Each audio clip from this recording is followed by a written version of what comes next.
அப்படியே நிறுத்திங்க. வெயிட் பண்ணுங்க, ஒரு 5 நிமிஷத்துல வந்துடுறேன்.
கோ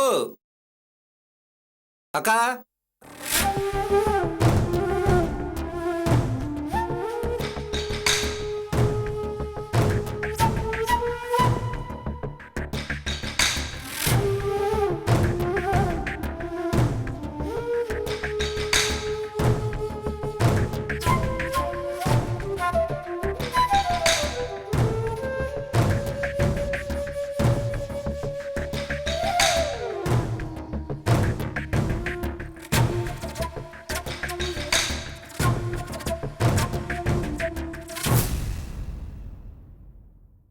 அனுவுக்கு உடம்பு ரொம்ப முடியல.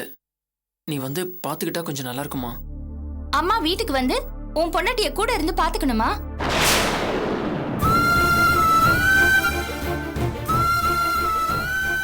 அம்மாவை அனுப்ப முடியாது. உன் வைஃபுக்கு உதவி பண்ண ஆள் வேணும்னா உன் மாமியார் வீட்ல இருந்து யாரையாவது வர சொல்லு. அதான் அனுவுக்கு பாட்டி, அம்மா, தங்கச்சின்னு நிறைய பேர் இருக்காங்கல்ல, யாராவது ஒருத்தர் வந்து கூட இருக்க சொல்லு. அபி, நீ ஏம்மா அவங்கிட்ட பேசிட்டு இருக்கே? அவன் தான் ஏதோ கஷ்டம்னு உதவி கேட்டு வந்திருக்கான். கஷ்டம்னு வந்தா உடனே இங்க வந்து நிக்க தெரியுதுல? அப்படிப்பட்டவன் எப்படி நடந்திருக்கணும்? கூட பிறந்த அக்கா, தங்கச்சி, பெத்த விட மதிக்க வேண்டாம்? 4 காசு கண்ணுல பார்த்த உடனே எப்படி இவன் தலைகீழா மாறினா? அந்த காசை வச்சு எல்லாத்தையும் பாத்துக்க வேண்டியதானே?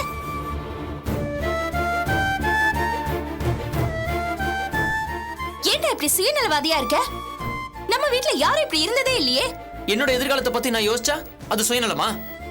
நானும் அம்மாவும் சுயநலமா நினைச்சிருந்தா நீ இப்படி வளர்ந்திருக்க முடியுமா? உறவுகள் வேணும்னு நினைக்கிறவங்க இப்படி எல்லாம் நடந்துக்கவே மாட்டாங்க. அவனுக்கு எதுக்குக்கா உறவெல்லாம்? அவன் தான் காசு இருந்தா போதும்னு நினைக்கிறானே.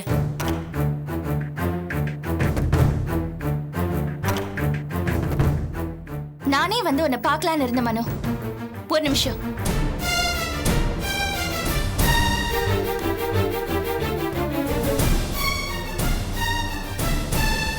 இந்தா, நீ கொடுத்த 50,000 ரூபாய். எதுக்கு? இந்த பணத்தை நீ கொடுத்தேன்னு தானே பெருசா பேசினா உன் பொண்டாட்டி. புடி புடிடா மனோ. இந்த பணத்தை வச்சு உனக்கு ஒத்தாசை செய்ய ஒரு அம்மாவை வாங்கிக்கோ. என்ன வச்சுக்கோ.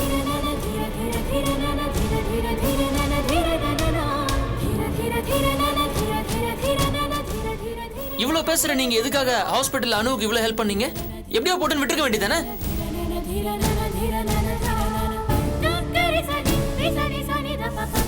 நீங்க எந்த அளவுக்கு உதவி பண்ணீங்கன்னு அனு என்கிட்ட சொன்னா. நாங்க வேணா, எங்க மேல பிரியம் இல்லைன்னா அப்படியே விட்டுட்டு போக வேண்டியதானே? ஏன் ஹெல்ப் பண்ணீங்க? என்ன பண்றதுப்பா, உன்ன மாதிரி கல் நெஞ்ச எங்களுக்கு கிடையாது. அதான் பதறி போய் உதவி பண்ணோம். அந்த இடத்துல வேற யார் இருந்திருந்தாலும் நாங்க உதவி பண்ணிருப்போம். அந்த அடிப்படையில தான் அனுவுக்கு நாங்க உதவி பண்ணோம். ஆனா அதுவே எங்களோட பலவீனமா நினைச்சு நீ வேணும் நான் வரதுக்கும் வேண்டானா வெளியில போறதுக்கும் நாங்க ஒண்ணு கிள்ளிக்கிற கிடையாது. இது பார், அனுவை கவனிச்சுக்கிறதுக்கு ஆள் இல்லைன்னா இப்பவே அவளை இங்க கொண்டு வந்து விடு. நாங்க ராணி மாதிரி அவளை பாத்துக்கிறோம். அதை விட்டுட்டு எங்க அம்மாவை உன் வீட்டுக்கு வேலைக்காரி மாதிரி என்னால அனுப்பி வைக்க முடியாது. அது அனுவோட அம்மா வாங்கி கொடுத்த வீடு, அது அவங்க வீடு. எங்க அம்மா அங்க வரமாட்டாங்க. இத பாரு மனோ, நான் சொல்ல வேண்டியதை சொல்லியாச்சு. அவ்வளவுதான் பேச்சு. உன் வசதிக்காக சொந்தம் கொண்டாடிட்டு நீ ஒண்ணு இங்க வராத. அதுக்கு உண்டான உரிமையோ தகுதியோ உனக்கு கிடையாது. இத பாருமா, இதுதான் என் முடிவு. நீ எக்காரணத்தை கொண்டும் இவன் வீட்டு படிய மிதிக்க கூடாது. நீ போலாம் மனோ.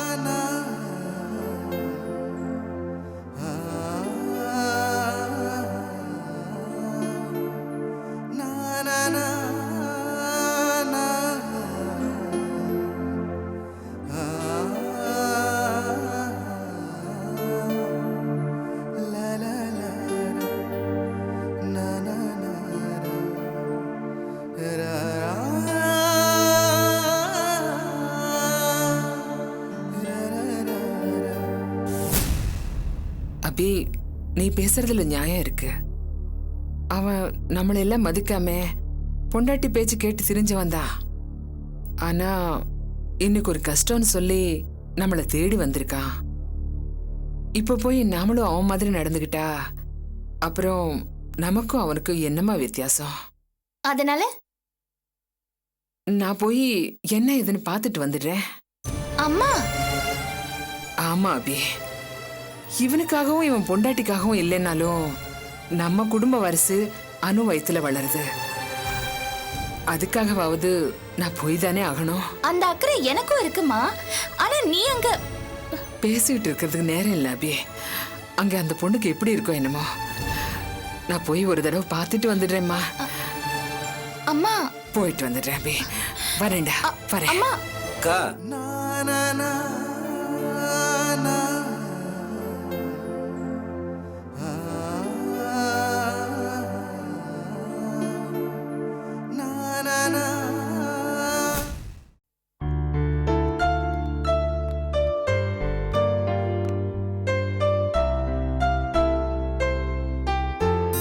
நில்லுங்க கார்த்திக்.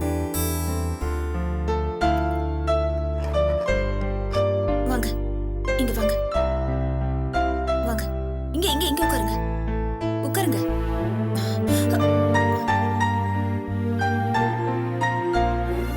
சாந்தி, சாந்தி.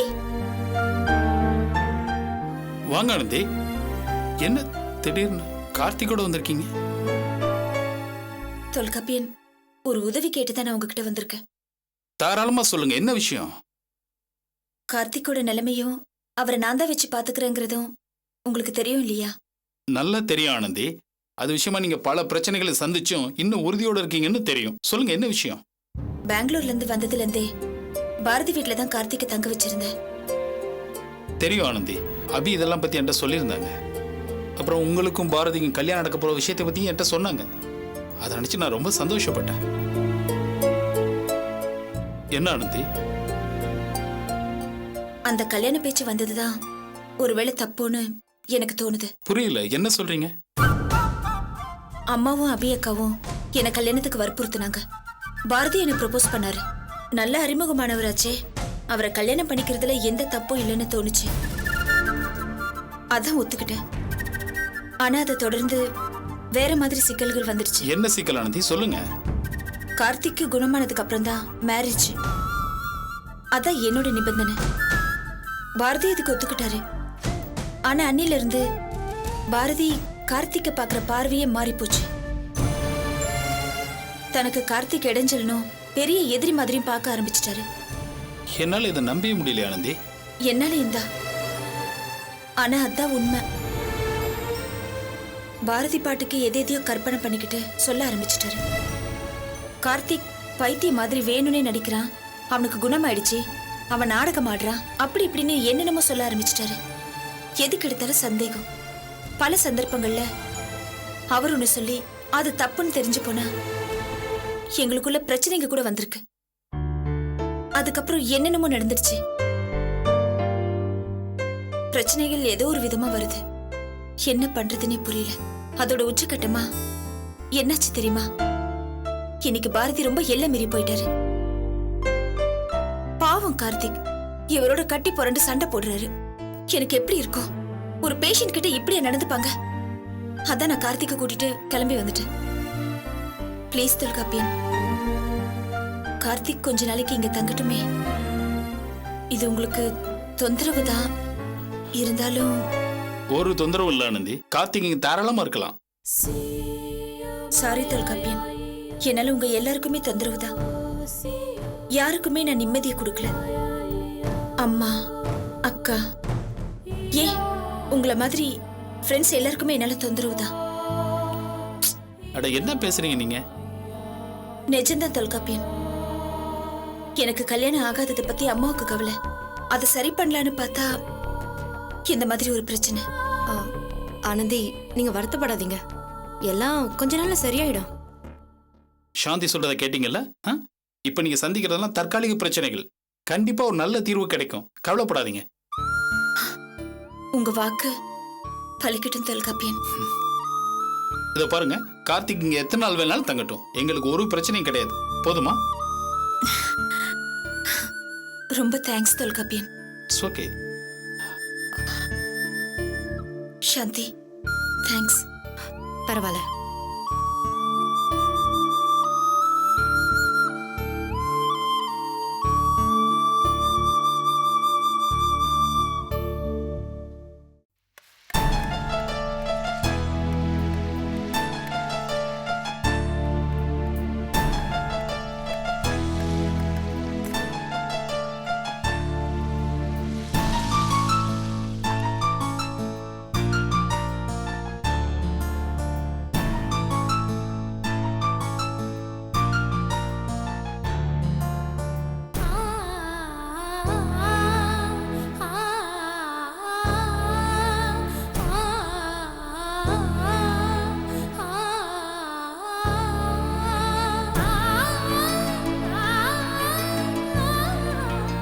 அனு, என்னம்மா பண்ணுது? இப்ப கொஞ்சம் பரவாயில்லையா?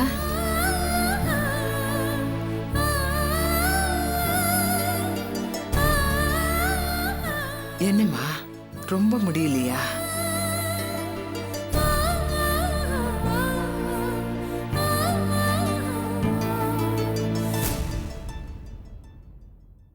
என்னடா அனுக்கு இப்ப எப்படி இருக்கு?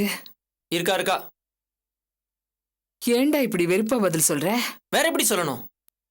என்னடா இது? நான் வீடு தேடி வந்திருக்கேன், நீ இப்படி பேசுற? நான் இதுக்காக தான் வந்தேனா? ஆமா, நீ வந்துதான் அனுவோட கஷ்டம் தீரப்போகுதா? எங்க கஷ்டத்தை நாங்க தான் அனுபவிச்சாகணும். என்னடா நீ யாரோ யார்கிட்டயோ பேசுற மாதிரி பேசுற? நான் அப்படிதான் பேசுவேன். என்னடா சொல்ற?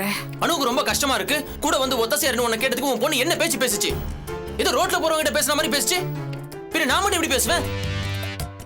என் பொண்டாட்டிக்கு வந்து ஒத்தசையாரு நான் உன்னை கேட்க கூடாதா? எனக்கு அந்த உரிமை இல்லையா? ஏதோ பணம் கொடுத்து ஆளை வச்சுக்கோன்னு சொல்லிச்சு. எங்களுக்கு அது தெரியாதா? அதை கேட்கும் போது என் மனசு எவ்வளவு வேதனைப்பட்டிருக்கும். அந்த அபியக்கு அவ்வளவு பேச்சு பேசுச்சே, நீ ஒரு வார்த்தை அதை கண்டிச்சியா? இப்ப மட்டும் எதுக்காக வந்த? அது இல்ல. வேணாமா, வேணாம். உன் பொண்ணு சொன்ன மாதிரி என் பொண்டாட்டியை நான் ஆள் வச்சு கவனிச்சுக்கிறேன், நீ கிளம்பு. அப்படியெல்லாம் பேசாதடா, என் மனசு கேட்காதனால தானே நான் வந்தேன். மனோ, அனு வயித்துல வளர்றது என் பேர புள்ளடா. எனக்கு அந்த அக்கறை இருக்காதா? வயித்துல புள்ளையோடு எந்த பொண்ணு கஷ்டப்பட்டாலும் என்ன மாதிரி பொம்பளை பார்த்துக்கிட்டு சும்மா இருப்பாளாடா? அதுலயும் என் மருமக கஷ்டப்படுறப்போ நான் பார்த்துக்கிட்டு எப்படிடா சும்மா இருப்பேன்? எனக்கு அந்த மனசு வருமா? நான் பாத்துக்கிறேன்டா, என் மருமகளை நானே பாத்துக்கிறேன். ஏத்த இப்ப இவ்வளவு பேசுறீங்களே, இவர் வந்து கூப்பிட்டப்போ உடனே கிளம்பி வந்திருக்க வேண்டியதானே? என்ன உங்க பொண்ணுகிட்ட பயமா? இத பாருமா, அபியை எடுத்தறிஞ்சு பேசுறதுக்கு எனக்கு இஷ்டம் இல்லை. நீங்க ரெண்டு பேரும் முதல்ல அது புரிஞ்சுக்கோங்க. மனோ, அபி ஏன் அப்படி பேசினான்னு நீ கொஞ்சமாவது யோசிச்சு பாத்தியா? என்னை விட அவளுக்கு தாண்டா உன் குழந்தை மேல அக்கறையும் பாசமும் இருக்கு. அவ ஏண்டா அவ்வளோ கடுமையா பேசினா? அதுக்கு காரணம் நீதானே. நீ என்ன நடத்தின விதம் அவளை நோகடிச்சிருச்சு. அந்த வருத்தத்துல தான் அப்படி பேசினாலே தவிர அவ ஒன்னும் பாசம் இல்லாதவ கிடையாது. அவ அப்படி கடுமையா பேசும்போது நான் ஏன் பேசாம இருந்தேன் தெரியுமா? நான் அவளை நல்லா புரிஞ்சுகிட்டவ. நீ இன்னும் அவளை புரிஞ்சுக்கல. மா, அதெல்லாம் இல்லம்மா. நீ எப்ப பாரு அபியை. ஏய், போதும்டா, நம்ம சண்டையெல்லாம் அப்புறம் வச்சுக்கலாம். நான் உன்கிட்ட விவாதம் பண்ண வரல, என் மருமகளை கவனிச்சுக்க தான் வந்தேன். அனு ஏதாவது சாப்பிட்டியாம்மா? அவ ஒன்றும் சாப்பிடல. இப்பதான் ரெடி பண்ணிட்டு இருக்கேன். அட பாவி, இன்னும் வெறும் வயித்தோட இருக்காளா? என்ன புள்ள நீ? இருமா, நீ சாப்பிடறதுக்கு ஏதாவது செஞ்சு கொண்டு வர. நல்ல பையன்.